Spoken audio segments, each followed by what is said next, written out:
Daripada beli kereta mahal-mahal, baik invest duit tu, kata orang.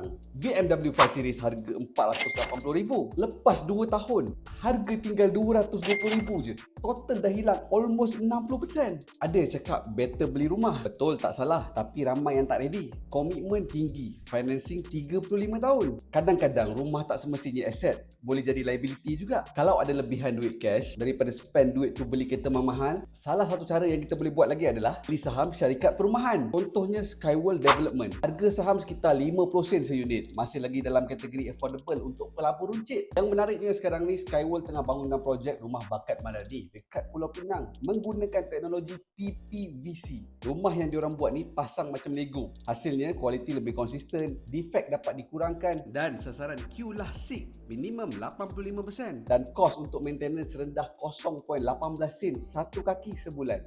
Dijamin pemaju 10 tahun. Bila projek ni berjaya dan dikembangkan dekat negeri-negeri yang lain, trend pembelian rumah akan berubah. Rumah ada, saham untuk properti pun ada. So, korang rasa ada duit lebihan tu upgrade kereta mahal ke ataupun nak invest dalam development?